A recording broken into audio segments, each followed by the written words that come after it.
This is what it looks like. That's common people. What? Does it come out here? Right.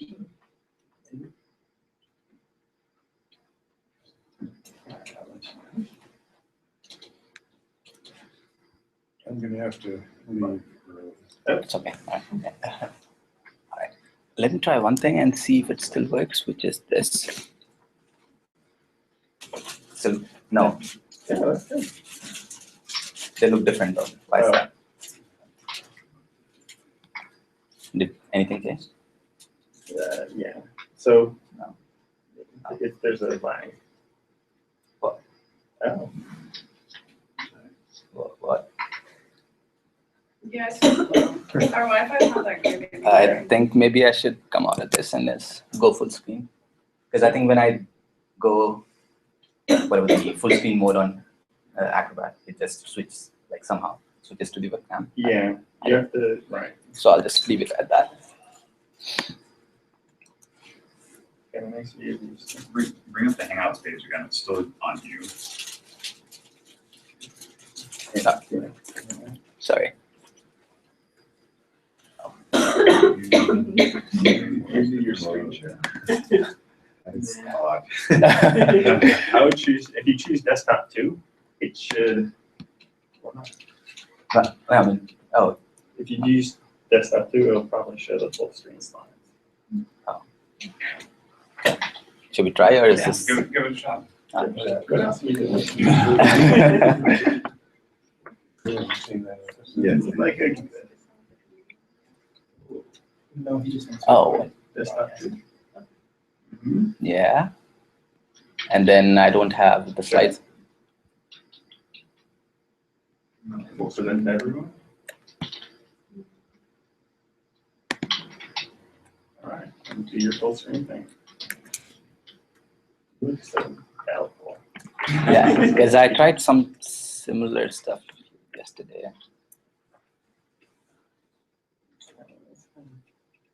It's not. Go back to Acrobat and present full screen. It's full screen now. I can leave it there. But yeah, if you leave it there, if you come off it, hold on. It's a nice way to put this. Patient. 5 seconds more. 5 seconds All more. right, no, that's fine. If it comes to me on the delay, I'll let you know. All right, I will go back to what worked yesterday, which is just screen sharing. Wait, what? Where's the difference? Okay.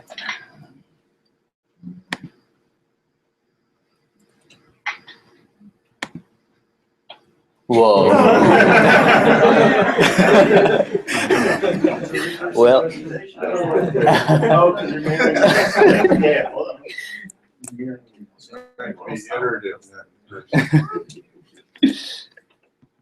Well, I guess not. Go back to present. Yeah, it was, it's like, you had, when you went full screen, it was working. It was? Yeah, on just desktop 1. just go desktop 1. Okay. It's not desktop 2 because you're not, you're mirroring your display. Okay, I did desktop 1.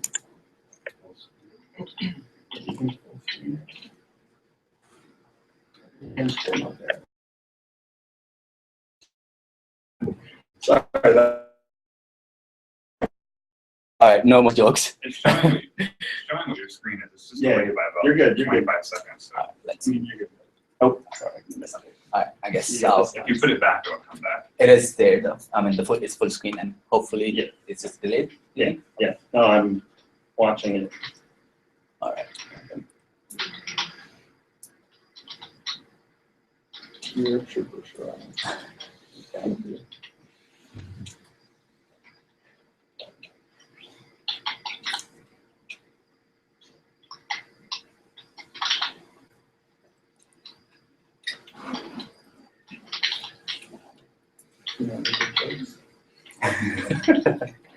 Yeah, big breakdown.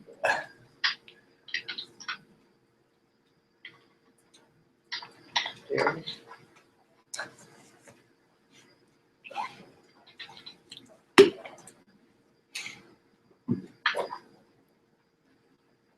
like more than 25 seconds. What do you see right now? Yeah, see that? It's showing whatever you have on your screen. Yeah. basically. Oh, So if you pull your slides up, Okay, I'll plan it. All right. 3. Yeah.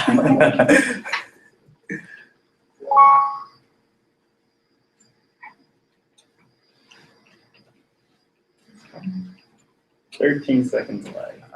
Cool.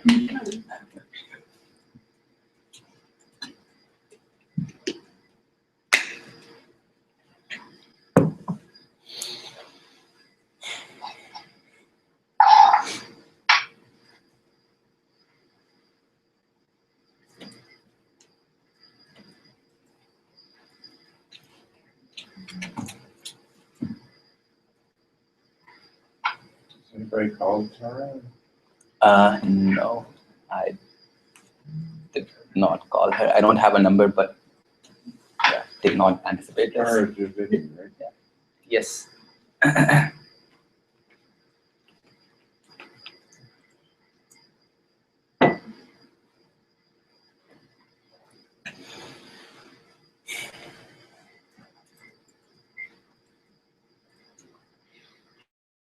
Might not be able to find the room. Yeah, it's very well known.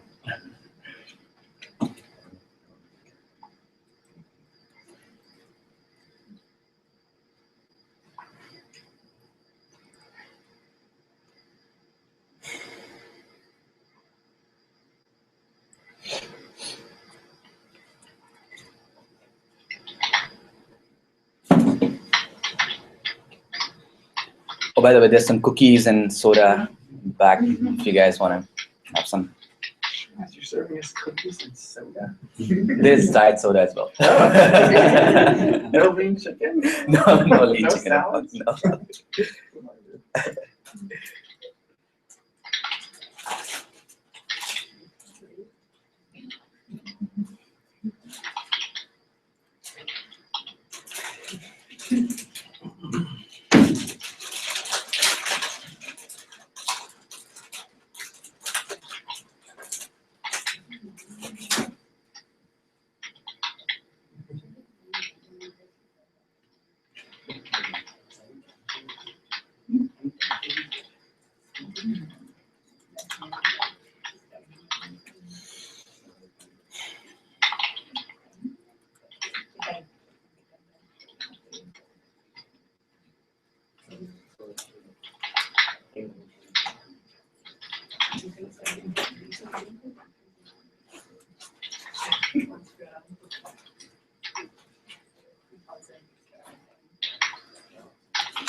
Charles, you might want to mute. We can hear you typing. But then we won't know if there are problems. Oh, remember not to. But if it fails, it's just it's silent.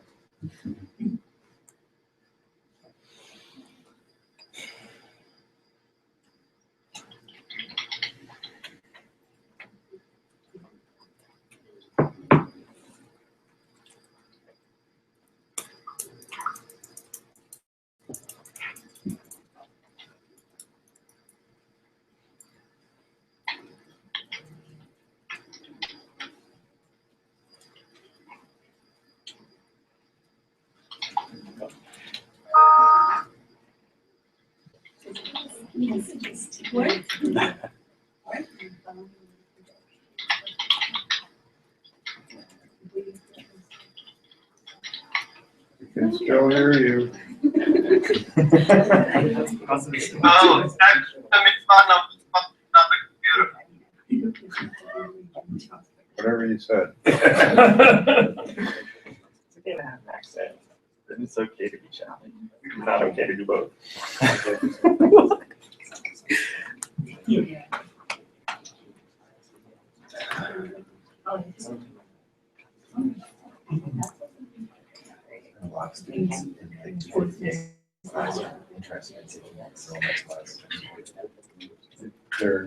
So how about that weather, huh? Just making a conversation about weather. I'm bored. Is how you imagine your thesis defense going? Like, Not really. Sorry. Do you want us to call my brother? I mean, my advisor says that she is running late, and that's okay. Alright, Actually. just in one little thing. Yeah. So yeah. Like, what if she's just searching? What if it's going to look and she's just lost? I'll go. Someone else go too. And I'll disperse. I'll take my laptop with me. I see you presenting. I'll come back. I may be 13 seconds late. I think you should. the start. Yeah. Center. Yeah, otherwise. Yep. All right.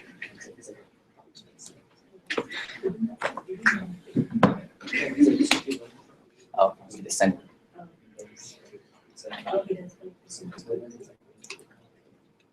We just sent Ben to potentially look for Tara. So maybe just a couple more minutes and then go for it.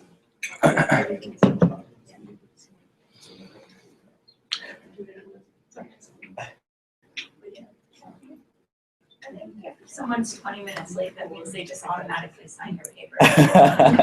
Yeah, just go ahead. All right. Okay. I guess the general consensus is to start. All right, guys. I think we're ready to start. So, welcome everyone to my thesis defense. My name is Sheeraz, and today I'll be talking about learning and decision making in active cognition. And here's the plan for the next 50 minutes or so. I'll present an introduction to motivate the kind of problems that I'm interested in. Then I'll go over 3 related problems, problem of active sensing, cognitive foraging, and multi-attribute decision making. And then I'll conclude with pointers to the contribution. All right. So we know that as humans and animals, we are constantly learning and making decisions. And we're learning from different kinds of sources. So you can consider a scenario. Oh, I found Tara. awesome. Did you say? Hey! There are some seats. That's not fair. I know, it was a joke.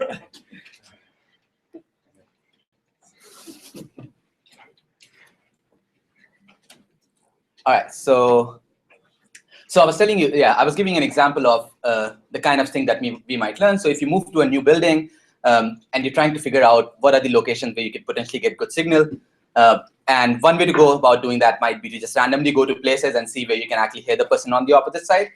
Another way might be to take a more systematic approach, and maybe you want to look for positions that are closest to your office and that are near open windows and so on and so forth. So actively try and discover where you can get signal, so the next time you get an important call, you can quickly run to that spot. You can also see that. And then there's one more for Tara. So the big questions that I'm interested in is, what are the potential mechanisms for learning and decision making in these kind of problems? And these questions are important because if we can work towards these, then they not only help us understand the mechanisms that are employed by humans and animals to solve these problems, but once we have systematic models, we can potentially use those to come up with algorithms that can improve the performance of machine learning algorithms. So to put concretely, the goal of this thesis is to build computational models of learning and decision making, and I'll be focusing more on active cognition problems, which are defined as the kind of problems where the agent has some sort of control over what kind of observations they get. And towards that, I'll be talking about 3 related research projects: active sensing, cognitive foraging, and multi-attribute decision making in the coming slides. So moving on to the first one.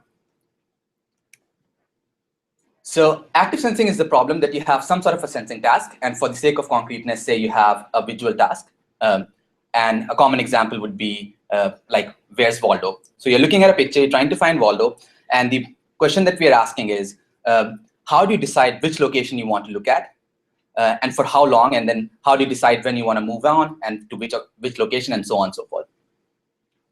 And the reason we are interested in problems like these is because such sequential making problems are often faced by humans and animals, as well as machines, and examples range from target search, scene classification, signal detection, and so on.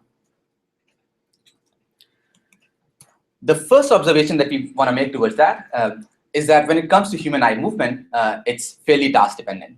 So let's look at this picture. If I show this picture to these subjects, the one on the left, and I ask them, how old do you think the people in this picture are? Then most of the time, the fixation or the eye movements are focused on the faces, which makes sense because faces are good indicators of age. And if I show the same picture but ask people, how rich do you think the family is? Then most of the fixations are guided towards material possessions like clothes or surroundings. So when people started thinking about these problems, they came up with kind of two broad approaches. The first approach is saliency-based. And we define the saliency of a location as how different is this location from its surrounding locations. And this difference could be in terms of color, contrast, orientation, and so on and so forth. So what this kind of approach would say is that if you have a picture, you can come up some sort of a heat map, like a saliency map of the picture, which says some locations are more salient, some are less salient, and so on and so forth. And then when you are looking at the picture, you'll tend to fixate more on the salient locations. But as we can see from the previous example, saliency alone is not sufficient to explain fixations, because in the previous example, the picture remains the same. So we have the exactly same saliency map, but people look at different locations based on the question that they're asked. So based on the goals of the task. The other class of broad class of algorithms or approaches is statistical goal-based. So in this case, you are actually considering some sort of task goals, or you're taking some sort of task goals into account, but these goals are more mathematical or statistical in nature, and they could be of the sort, well, what's the probability of finding a target in a single shot, and how can I maximize that? How can I reduce the entropy of my observations, and so on and so forth. The approach that we have, and we call it context-dependent active controller, or CDAC, and it's, again, Ben wanted it to call ACDC at some point. But we stuck with CDAC, and in this approach, we have decisions that are based on optimizing task and behavior-related costs. And this will become more clear in the coming slides.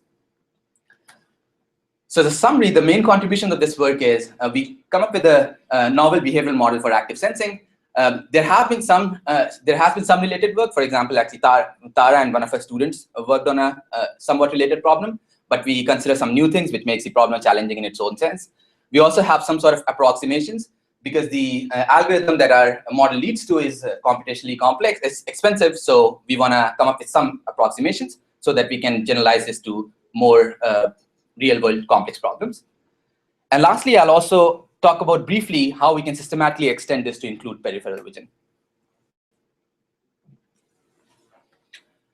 So now we can look into the model, and in the interest of time, I'll try to keep this short, but let's have a look. The first thing we want to define is when you're trying to search for a task, when you're trying to search for a target, you need to have some sort of a belief about where the target is.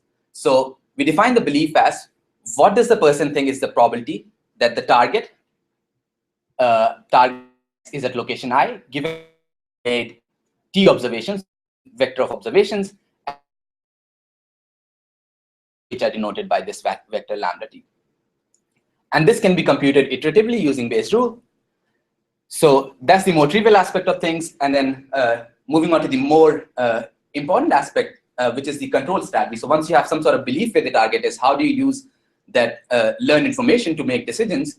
And we say that when you're making decisions in a scenario like this, you should be concerned about three important kinds of costs. So if you're trying to look for Waldo, you probably want to do it fast. Second, you probably want to do it with minimal effort. So you don't want to keep on scanning from left to right and before finding Waldo. And lastly, when you do declare that you have found Waldo, you better be correct, because if you make a mistake, then what's the point? So in that sense, if we define our trial as something that starts at time 0, we take time tau, and at the end declare that the target is at location delta, then we can say that we incur this cost, which is small l, and it consists of 3 terms. C tau is the total cost of time, so C is cost per unit time, and tau is how much time you took. CS is switch cost, so how much, it's like the cost of effort, so how much cost you incur if you make one switch, and then you made n tau number of switches in time tau, so that's total cost of effort. And lastly, you incur a cost of 1 if you declare a target that is not the same as the true location, so that's the indicator function.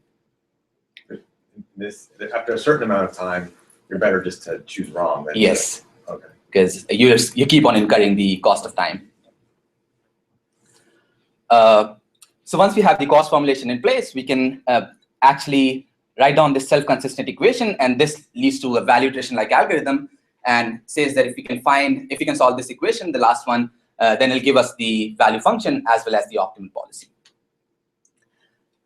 As opposed to what we have, there's the Infomax strategy, which is one of the statistical policies I talked about, and which is what I'll use in some of my behavioral comparison. And in that case, we have the value function that only takes into account the entropy of the belief state. So it says that if you take an action that leads you to a belief state so that you're not sure where the target is, so if there are k potential locations, if it's close to 1 over k, 1 over k, 1 over k, then the entropy is high, and that's not a good action. So you should probably take action that will push you towards one extreme or the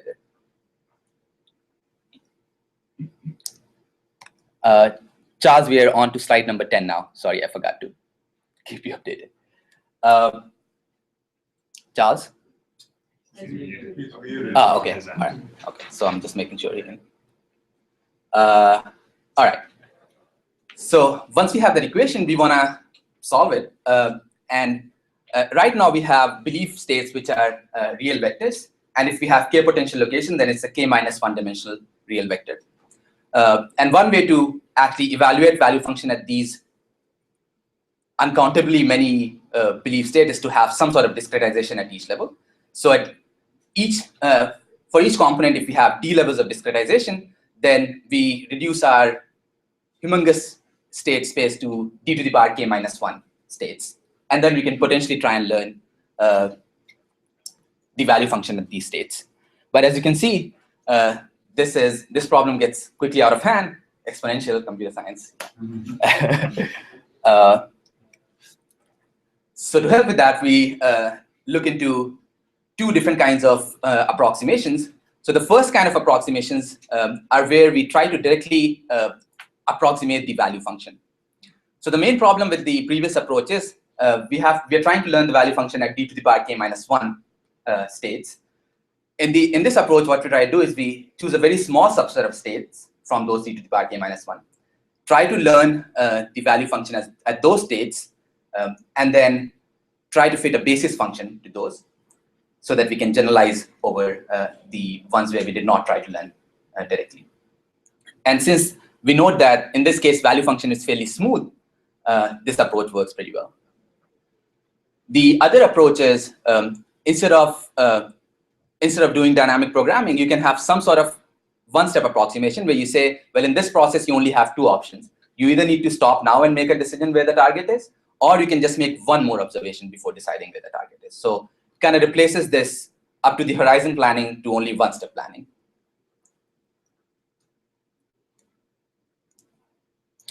All right, before we look into the results, let's look at the visual search experiment that we do in the lab. And in this case, we are not trying to find Waldo. That turns out to be complicated. So to keep things simple, we have 3 patches, and these are the circular patches that have randomly moving dots. And the subjects are told that they're supposed to find the target, which is the patch with dots moving to the left, amongst 2 distractors, which are these patches which have dots moving to the right. And we can make this task fairly difficult by changing how coherently the dots are moving in one direction or the other. So if you have a lot of random motion and only a small percentage of dots are moving in one direction or the other, the task can be fairly difficult. Another thing we do in the experimental design is that we make some locations more likely to contain the target. So for example, in this, over different trials, location 1 has a probability of getting the target as 9 over 13, location 2, 3 over 13, and location 3, 1 over 13.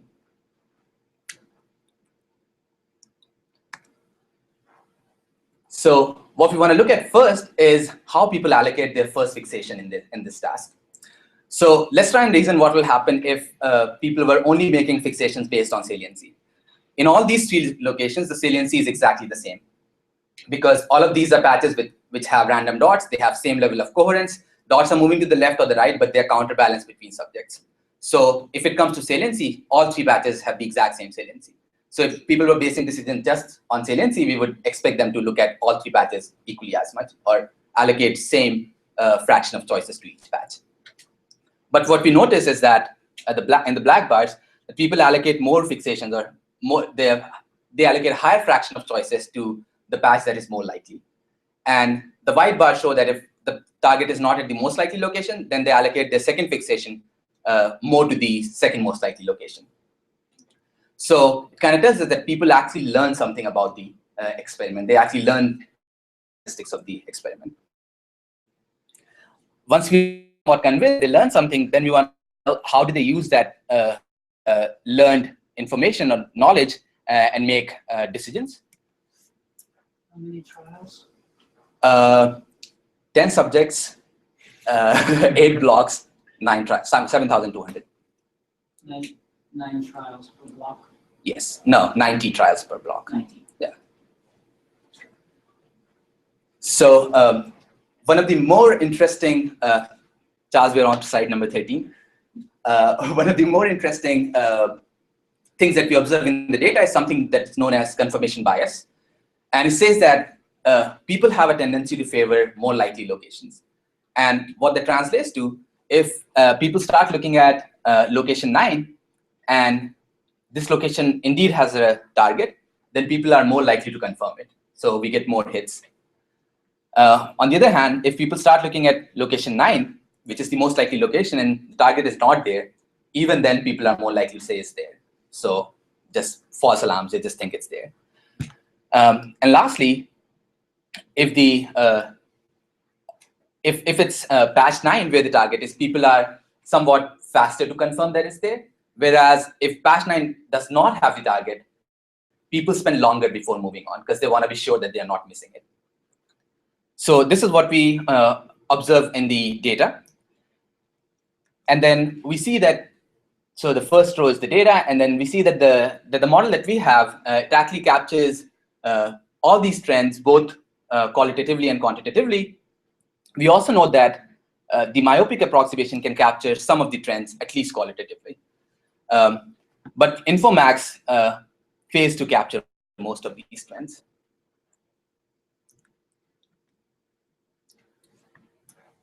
The next thing I want to look into is how can we potentially incorporate peripheral vision into this model? So far, what we have considered is that a person can only look at one location at a time. But we know that people often look at center of mass locations.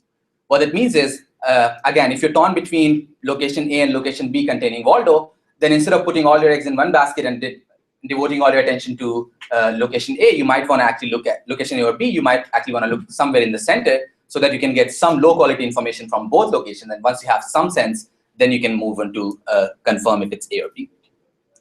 So what that translates to in our design is that instead of just being able to locate at the black locations, at the black circles, people can also fixate at the intermediate blue circles.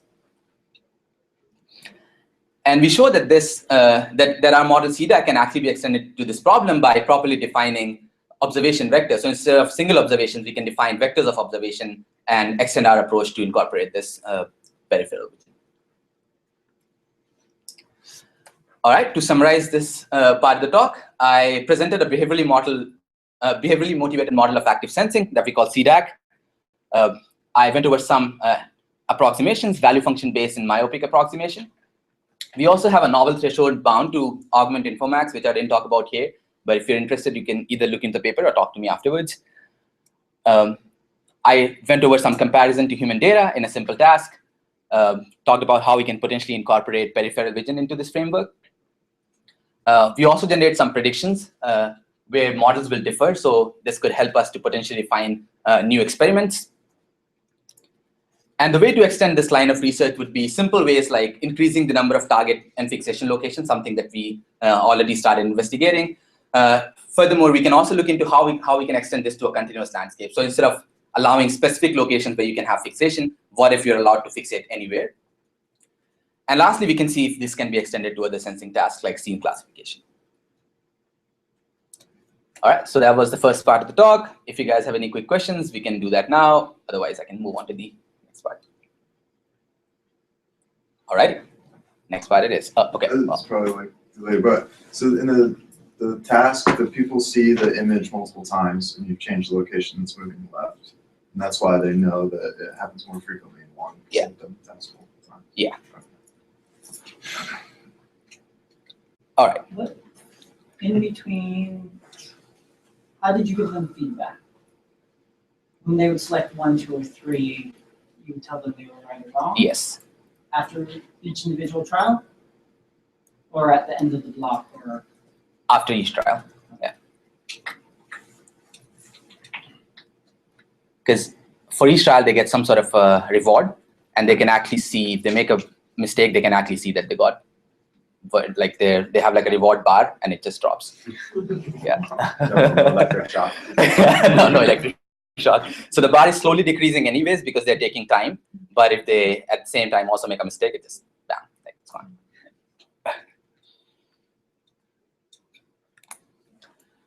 All right. To preface the problem, in active sensing, in the active sensing problem, we saw that the rewards actually dependent on the decisions that the individual makes.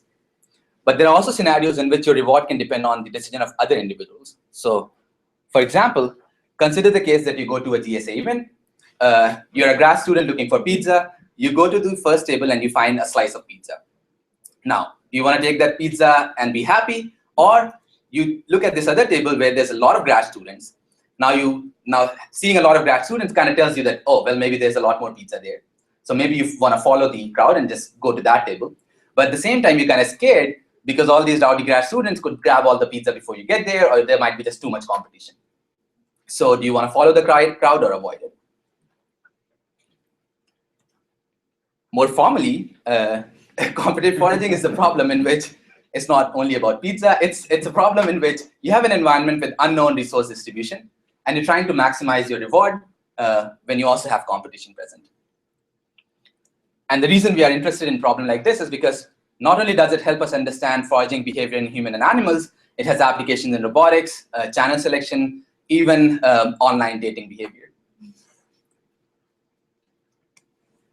So like I already said, there's the follow the crowd versus avoid it trade-off, and there's also the more traditional exploration versus exploitation trade-off. So do you want to just keep on spending time at the location that you already know something about, or you want to go out and explore and see if you can find something better? And in this case, the system is in equilibrium when the distribution of agents is matched to location readiness. So what that means is if you have two tables A and B, and table A has twice as much pizza as table B, then the equilibrium would be table A having twice as many grad students as table B. Stable. And this is also the Nash equilibrium, so that no agent can actually do better by moving to another table. All right, back. And this matching behavior, which is known as ideal free distribution, is not only exhibited by human, but also several other species of animals like ducks, different fish, birds, bees, and so on. However, we are not completely sure about what are the mechanisms that lead to IFD. When people first started talking about this, they made two basic assumptions, which turn out to be really stringent. The ideal assumption says that, yes? I was just wondering, in that paper, is resource the food, or what's? In the papers, yeah, most of the time. So if it's ducks, they are breadcrumbs or seeds or something like that. So the stuff that fish or duck eat. Sure. Yeah. So the ideal assumption says that each agent must know the quality of each batch. So going back to the pizza example, this means that you should know exactly how much pizza is at each table. Whereas that might not be possible either. So far. That's okay. I don't know why I wrote one.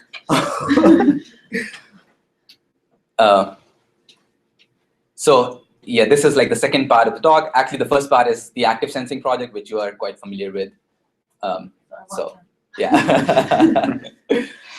So I'm talking about the problem of competitive foraging, where you have some resource distribution and you're trying to maximize the reward where you have competition present as well.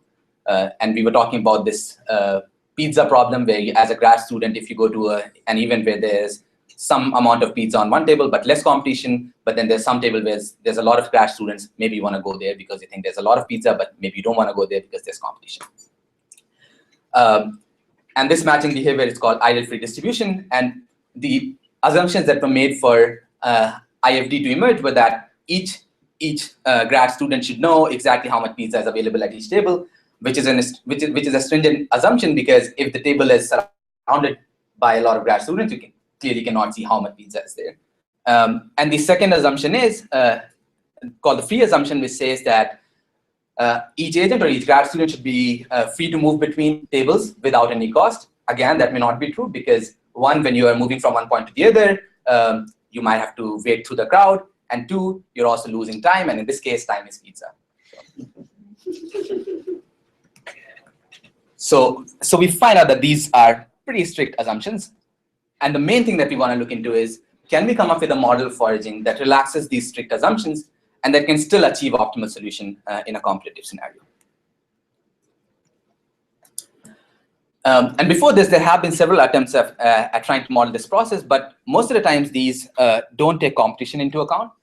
And furthermore, they're making ad hoc assumptions about how information is gathered. They're usually very simplistic, so they consider that no agent has any representation of the environment, no agent is using any social information. They're completely ignorant about competition.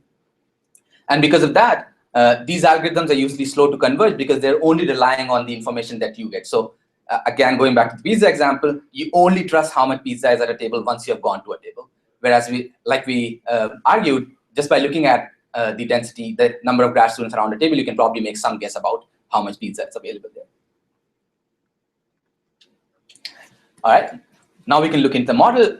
We call this socially aware Bayesian agents, or SABA. And the first thing we want to look into is, how do you get reward at a location? And we say that the rewards that you get are Bernoulli. And the probability of getting the reward depends on two factors. How good the location is, which is denoted by theta k. So if theta k is high, if the location has a lot of food, then the probability of getting reward is high. And also how crowded that location is. So if there's a lot of agents on a given location, then the probability of getting reward is low. The next thing we want is some sort of a theory of mind. And I know this sounds a little kooky, but the reason we need something like that, so if two of us are trying to compete for, so suppose me and Neha are trying to compete for pizza, and I'm trying to see where is Neha going to go next, and then she's going to try and model that what I think about her going to the next place, and so on and so forth. So it's like this infinitely deep thing, and we cannot we cannot do this exactly, so we need to have some sort of approximation. And the simple approximation that we use says that at any given time point t, there's some probability alpha that the distribution of agents at a patch will remain the same. And there's some other probability 1 minus alpha with which there'll be some sort of a redistribution according to the hidden goodness of each location. Once we have this simple approximation in place, we can look at how can we potentially infer how good a patch is. So we again go into some sort of a belief about the goodness of a patch. So there are two kinds of patches. One, again, the table that you went to. So you actually get to get reward from there. So you have information, self-information from there. But you also get some sort of social information. You see, there's a lot of people here. So even if you can't see all the pizza, there's so many people here, there must be pizza somewhere. And then there are other kind of patches where you did not go. And at those patches, even though you don't get any reward, you still see how many people are there. And you can use that information to form some sort of belief about how good that location might be. Then we have two different control strategies. In the deterministic strategy, we are not only relaxing the ideal assumption that says that you should know exactly how good each patch is, because instead of using the exact goodness, we are using the expected values, or like the estimated goodness. And at the same time, we're also relaxing the free assumption, which says that you can go from one place to another without incurring any cost. In this case, it says that if you go to a location K, which is not the same as your current one, then you incur some fixed cost. And the quantity you are trying to maximize is the ratio of how good a location is to how crowded it is. You want this ratio to be big, but at the same time, if you switch to a location that is different from your current one, you incur some cost. So that's the deterministic strategy. And the stochastic strategy says that it assumes that you're still free to move between locations, but the way you choose locations is you choose them in a probability that's proportional to how good you think the resource, the location is.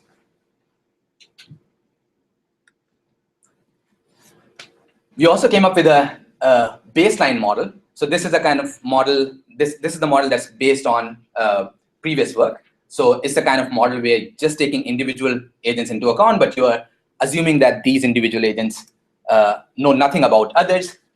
They have a wrong model of the environment. They assume that the reward that they get depends only on how good the location is.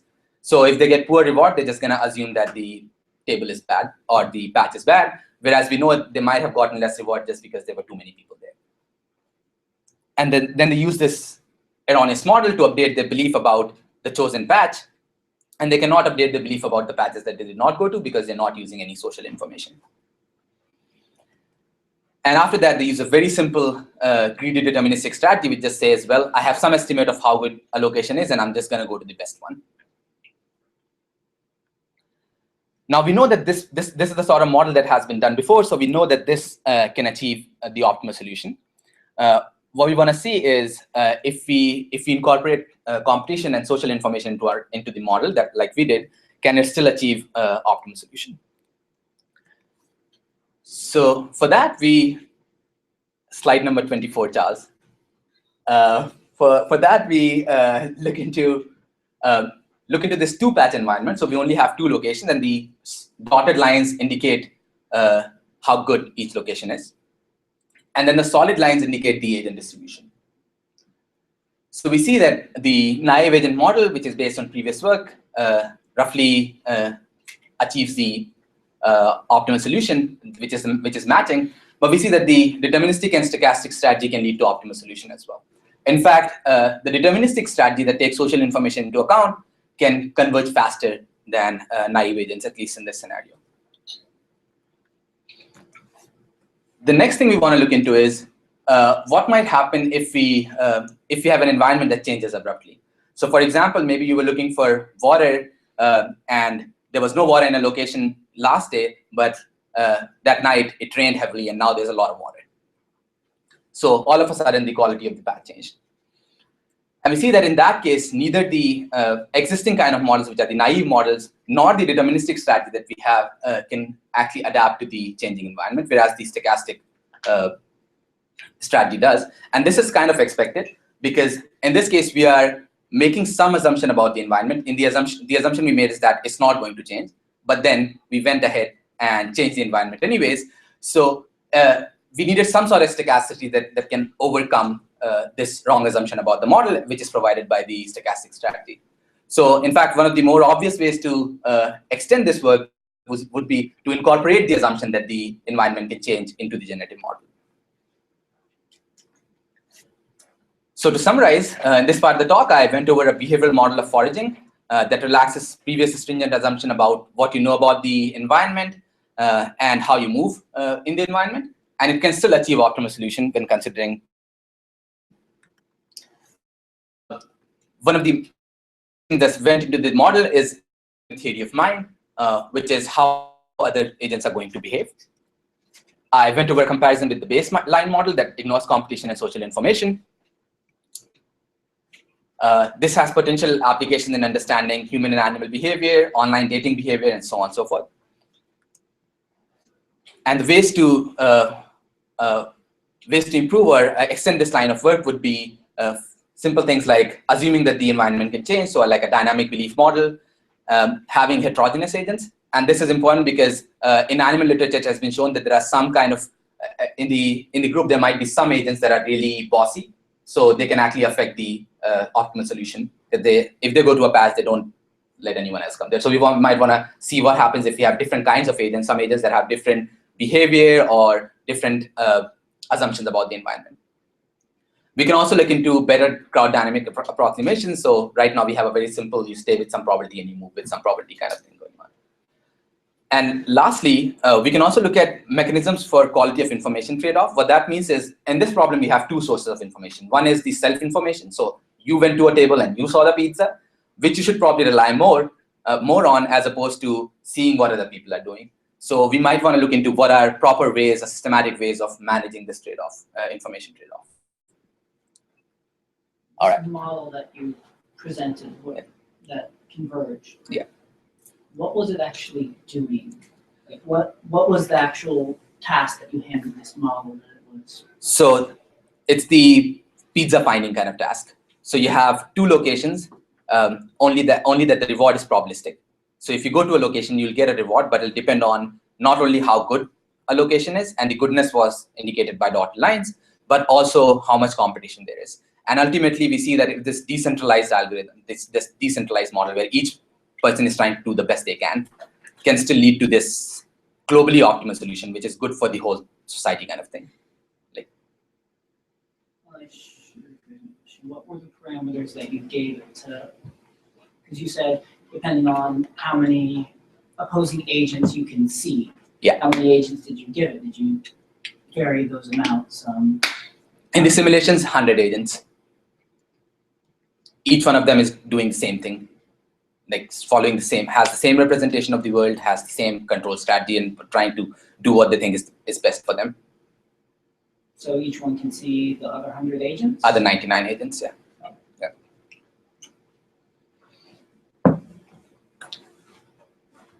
All right, moving on to the last part of the talk, multi-attribute decision making. So to preface, in the active sensing and competitive foraging problem, the uncertainty about the reward mostly arises from environmental and observable social factors. But there are also scenarios in which there's uncertainty that's arising from non-observable social factors, ignorance about personal preference, and furthermore, this uncertainty cannot be mitigated because there's no direct feedback. For example, buying into some fashion fad. Now you know that there's some fashion that's trending, but you don't know exactly how many people are really going for that fashion. You don't know if you adopt that fashion, if you're really going to like it, or if it's going to look good on you or not. And furthermore, there's no direct feedback. So unless you actually try it, you don't gonna find out what's going to happen when you put it on. So these are the kind of problems that arise often in consumer choice scenarios. So let's say me and Ben are in the market for buying phones, and we are looking at these two phones, the Samsung Galaxy S6 Edge, which is flagship phone from Samsung. It's very high on performance, but it's expensive. Ben is like, I don't care. So it's low on economy. And there's the Blue Studio C, which is low on performance, but very high on economy. And we want to see how different individuals will make choices when they have options like these. So these multi-attribute options that have several things going on, how do we make choices between these kind of things? And the reason we are interested in problems like these is because they're reflected in human choices very often, and they have direct applications in marketing and things like recommender system. One of the more interesting things that we see when it comes to multi-attribute decision making is something known as contextual effects, which is people change their relative preference between two options when a third option, which is usually called a decoy, is introduced into the choice set. And there have been 4 prominent effects that have been observed, and we can look at those one by one. So in the attraction effect, you have 2 fonts to begin with. You have font X, which is low on economy but high on performance. And you have font Y that is high on economy but low on performance. And let's assume when these 2 fonts were present, they were such that you were completely split between those two. So you were kind of like 50-50. You didn't know which way you wanted to go. And then we want to see what happens if we introduce another font Z, which is kind of like Y, but inferior. And we see that in that case, people start liking Y more than X. So there's a preference shift towards Y just by including this inferior option Z. And that's known as the attraction effect. In the compromise effect, we introduce a font Z, which is even higher on economy. So it's pretty cheap, but its performance is abysmal. And then we see that people actually start liking the compromise option more than, so they start liking Y more than X. In the similarity effect, we introduce a font Z, which is almost like Y, but not clearly inferior. And then something, then kind of reversal kind of a thing happens, and people start liking X more compared to Y. And lastly, in the phantom decoy effect, we tell people that there used to be a font Z, which was actually better than Y, but it's sold out. And so you cannot choose that anymore. Just telling people that much, and again, they start liking Y more than X. What if you add more than one of these points Z? Do these things combine in a nice way, or do they? So I mean, do the vectors add? So our model, like according to the model, yeah, there are different effects present at a time, and there is some sort of a push and pull going on there. But in the empirical literature, almost all the time, it's 3 options that people look into. I guess for both for simplicity, and I think that these are defined for 3. Yeah. So this was really confounding for economists, because it goes again a lot that economists hold dear. Stuff like, well, if you have an option, I know it's utility. But this one says, well, yeah, I mean, these effects kind of say that you had the options, you thought it seemed like they had equal utility, but I introduced something and like the utility changed. So when people started looking into this, they had to come up with some explanation of why this happens. And the simplest explanation, well, humans. And then later, when people started thinking more about things, the next step was, well, maybe humans are not just silly. Maybe that our brain has some specific kind of wiring, and that leads to these effects. However, as you can see, there are some direct shortcomings, like clear shortcomings with these kind of models. Like, how do you verify assumptions? How do you quantize how irrational someone was to lead to this effect? How do you quantize these things? Furthermore, they're not generalizable to phantoms. And lastly, almost all of these are consumer choice centric, whereas more and more recent work shows that contextual effects actually appear in non-consumer choice scenarios as well. So for example, if you tell people, if you have this set of suspects and each suspect has 2 testimonies from 2 different witnesses, and then we ask them, which one do you think is the culprit? Then people will exhibit contextual effects. So you show them 2 and they're torn between them, and then you show them a third one, which is kind of like the first suspect, and people have different judgments.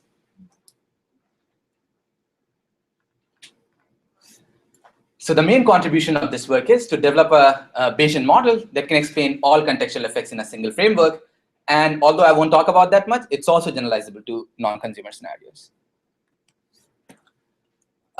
Before I go into the model, let's look at the 3 main assumptions that go into the model. The first one is that different attributes are imperfectly substitutable. So what that means is, if an option has 2 attributes, x and y, if you decrease x by epsilon and increase y by epsilon, so decrease x and increase y by the same quantity, you actually end up with different utilities. Furthermore, the effect of change on the utility will be more if the attribute is scarce. So if x was already low to begin with, and then you made it even worse, then it's going to affect the utility more, as opposed to if x was pretty high to begin with, and then you made a small change. The second assumption says that options that are available, they provide some information about the attribute trade-off. So even the options that seem bad to begin with, they actually tell you something about the environment. What that means is, if you're looking at fonts, and almost all the fonts are high in performance, even the ones that you're not really interested in, they tell you something that performance is not something you should worry too much about. So when you're looking at the final utility, you should probably pay more attention to the economy, because everything is good on performance. And lastly, people's choice are stochastic. So even if you show them the same options, they might choose a different one each time. And that, we believe, stems from uncertainty in the posterior belief. So the utility function that we use, it's known as the Cobb-Douglas utility function. And it says that if you have 2 attributes, x and y, then the total utility, the net utility of that option is going to be x to the power gamma times y to the power 1 minus gamma. And this is like a generalized geometric mean between the 2 attributes. And gamma is a parameter which controls which attribute is more preferable. So if gamma is greater than 0.5, then x contributes more to the overall utility. But if gamma is less than 0.5, y is what contributes more. And this actually neatly captures the idea of imperfect substitution. So if we look at what happens if we decrease x by epsilon and increase y by epsilon, we actually said that we have a change in utility. So there are 2 things to note. The first thing, that the right-hand side is not going to be 0 usually. So there is actually a change in utility. And we also see that the change in utility actually is inversely proportional to the attribute. So like I said, if x was really small, then there'll be a larger change in utility as opposed to if x was large. Now we can look into the generative model, which explains how options are generated in a given market. So we can look at these nodes. Gamma is a random variable which dictates which attribute is more preferable. So it's exactly the gamma in the equation, in the first equation. Vi is the hidden value of each option, and theta I is more like a mathematical necessity to invert the Cobb-Douglas utility function. And OI are the options that you observe. So each OI has two attributes. Once we have that, we can do posterior inference. What that means is that we want to look at what do we think is the value of each option once we have observed all the options and Bayes rule. And then similarly, we can do something for what's the posterior over gamma going to be. Now we can look into what decision policy people use to actually choose once they have some sort of sense about the distribution of the values.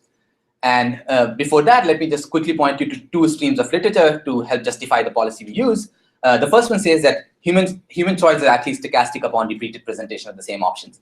What that means is, for example, in this study, if you have two lotteries, where a lottery is an option which gives you reward with some probability, A and B, first time people chose A, show them the exact same thing, they are about 60% of the time going to switch and choose B.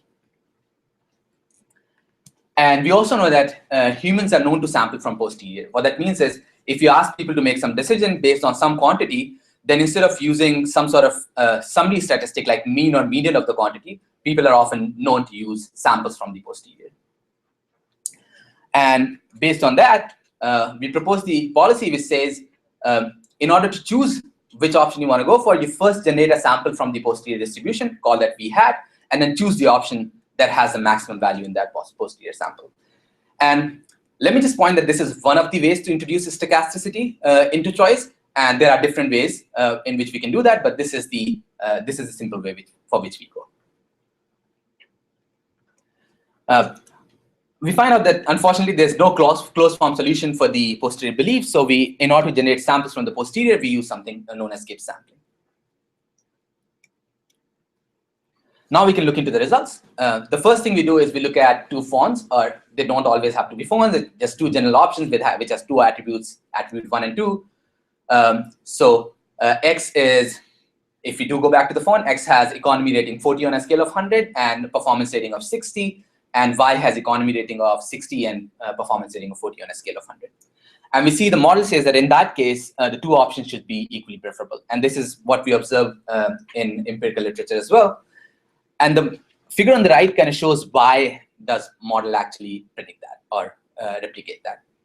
In order to look into the Y, we first plot something which is known as the equipreference curve. And this is locus of the points X and Y, which satisfy this equation. And in the equation, we set gamma to the mean of the posterior distribution. And we set V so that the curve passes through X. And we see that in that case, the curve also ends up passing through Y, which says that on average, X and Y are going to lie on the same value curve. And so on average, they are going to get chosen equally as much. So that's when you only have two options. Now we want to start introducing some decoys. And the first one that we introduce is the attraction decoy. So this is a fawn Z, which is close to Y, but clearly inferior than Y. And in that case, we see that Y becomes more preferable, which is the observation in human literature as well. And again, if we want to plot the equipreference curve, we use the mean of the posterior distribution of gamma, which has been affected by the mere presence of Z.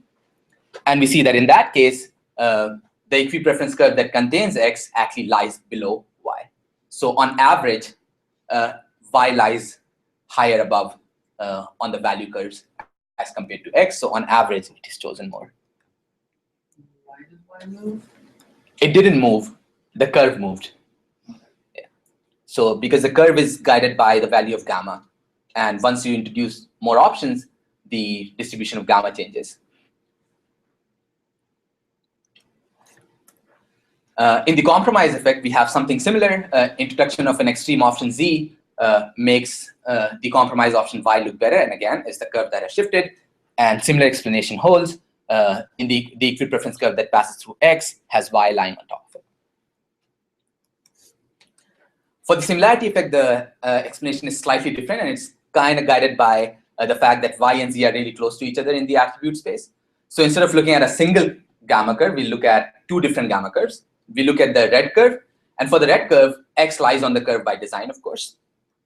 But y and z are below x. So in a situation like that, x is going to appear better than y and z, and therefore you will choose x if you have a sample that's from that kind of a gamma. And then if you look at the green curve, again, green curve passes through x by design, but y and z both lie above the curve. So when that happens, the choices get split between y and z because they're really close to each other. So they're good and close to each other, then you kind of end up being a little half. And therefore, average, x appears better than y. In the phantom decoy effect, we not only have the information about presence of an option z, but we also have the information that, or some sort of inferred information that z sold out, so it must have been really good. Like it must have been chosen more than x or y. So since we know that, it kind of tells us that, well, it seems like attribute 1 must be more preferable. If z was really high on attribute 1 and it sold out, so maybe that's the one that I should be paying more attention to or giving more weightage to. So it biases the distribution of gamma towards attribute 1. And again, we get the equal preference curve so that y lies above x. The next thing we want to look into, so as we were talking about, if me and Ben are looking for fonts, we could look at all the same options online or wherever, but still decide to buy different fonts. So we have the same set of observations, but we diverge in our choices. So in this model, in the existing model, if we want to do something like that, we'll have to say, well, maybe we had different priors about different parameters in the environment. But we know that even if we start with different priors, if we make lots of observation, the effect of priors are going to wear off. So if we just stick with that manipulation, then it will say that in the end, each person who has seen all the same fonts should end up buying the same font. To rectify that, we present an augmented consumption model that can explain these persistent differences. And the way that works is that it has two separate representations of the market landscape. So something about what people in general think is better between different attributes. And then there's also the individual landscape where you say, well, maybe people in general think that expensive fonts are good, but for me, I don't like expensive fonts as much. So I have like a separate representation of my own utility. And we can still learn about the market from the presentation of options. But we can also learn about our own preference by using something and then experiencing the subsequent value individually. And a model like this can capture divergent preference as well as individual variations that have been observed in contextual effects.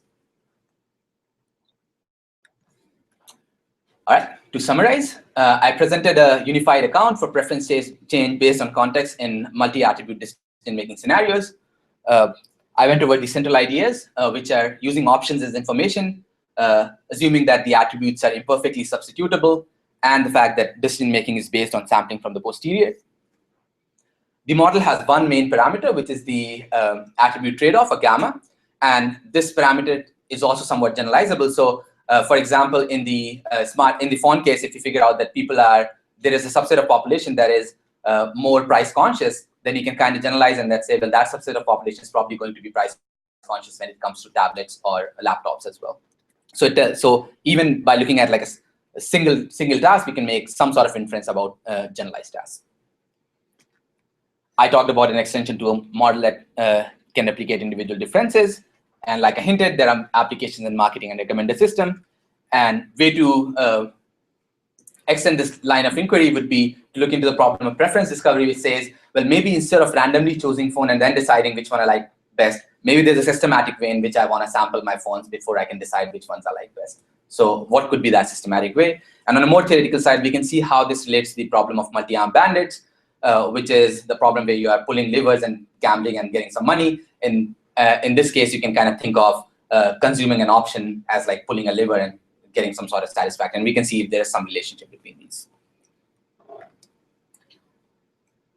That was the third talk. So to summarize, in this talk, I went over a Bayesian framework to model related learning and decision-making problems. And this kind of approach is important and useful because it's very principled, and the parameters that it uses are not only interpretable, they also correspond to the task and individual directly. So instead of trying to fit the model, if something changes, we can actually just go ahead and say, well, if I increase the difficulty of the task, this is the parameter that corresponds to the difficulty of the task, so this should go up, as opposed to some of the models where you have to, if the task changes, you have to kind of retrain the model from the scratch. We have behaviorally inspired theories that also explain empirical observations. And this kind of approach is more top-down. So we first try to understand the behavior, we try to understand the task, and so on and so forth. Once we have that, we can convert that into an algorithm, which is what we do sometimes, which gives us like an intervening machinery that will convert our set of inputs into the desired output, so an algorithmic level. And we can also look into simplifying that further and see how an algorithm like that could potentially be implemented in the brain. So we can explore like these different levels of modeling. I looked at the problem of active sensing, competitive foraging, and multi-attribute decision making. And this work has applications in computer vision, robotics, marketing, neuroscience, and so on. In the end, I wanted to thank Dr. Angela Yu for her mentorship, everyone in the lab. I wanted to thank my committee member, Dr. Das Gupta. I gave him a presentation yesterday. Charles, Dr. Javedi, Lawrence. Thanks everyone for being here, for listening to me. And that's all I got. All right.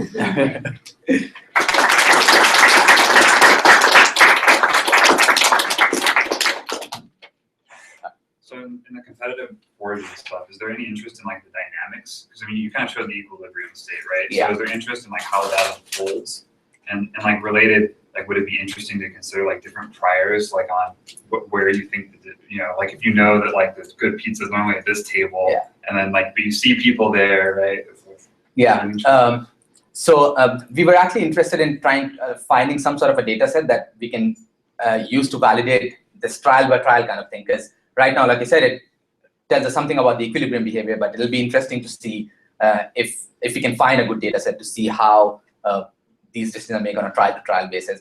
And we tried at quite a few places, and OkCupid was one of the more promising places, but even that didn't pan out, so we couldn't get good data sets there. Published data only give you long-term average data. They don't give you trial by trial. I see. You don't get that dynamic information. You just get the end result kind of thing. Yeah. One can speculate different kinds of dynamics, but ultimately, just, plain. Yeah. Yeah. Still be cool to see.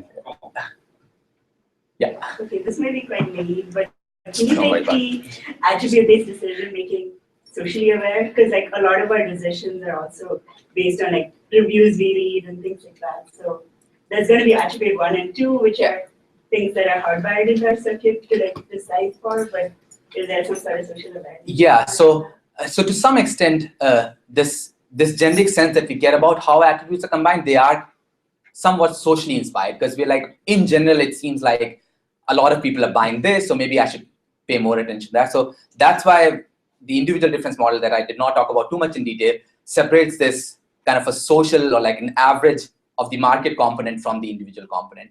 But what we're not doing is, unlike the competitive foraging in which we actually saw what exactly people were doing, we do not have that here.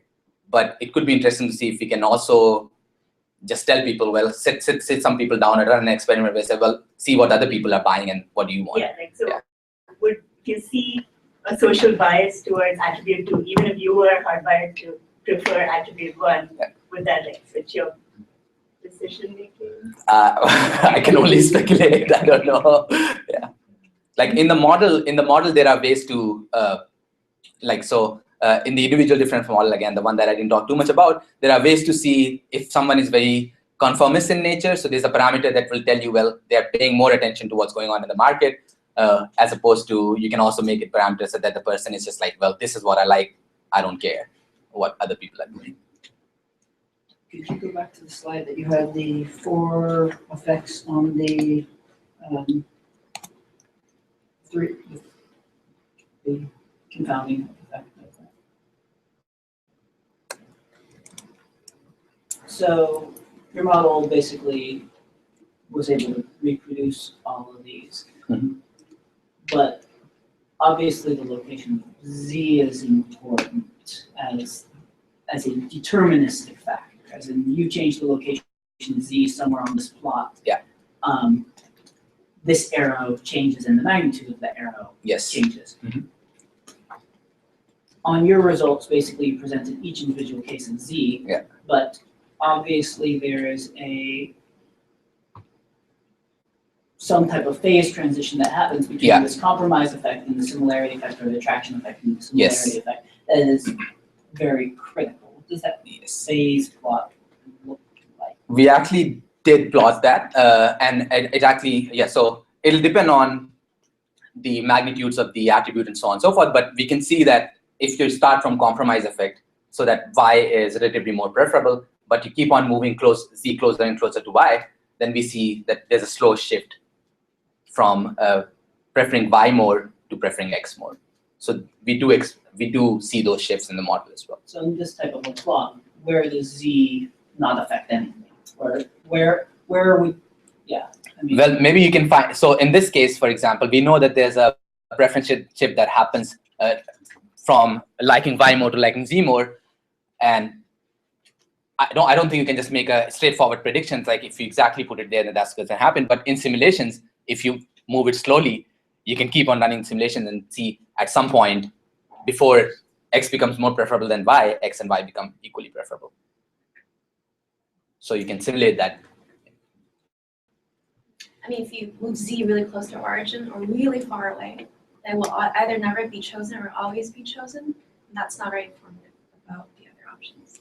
So that's where Z doesn't have an effect.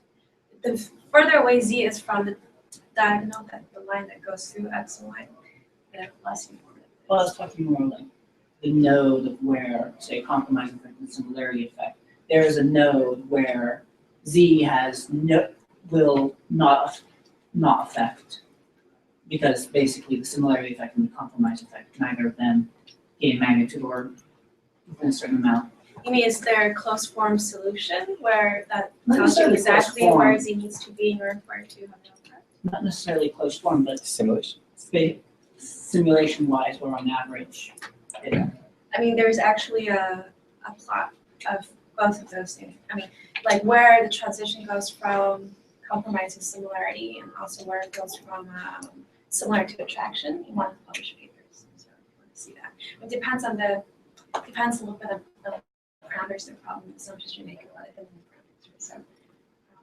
So it's not like it's jumps or anything like that. It's a pretty smooth transition. All right, any more questions? All right.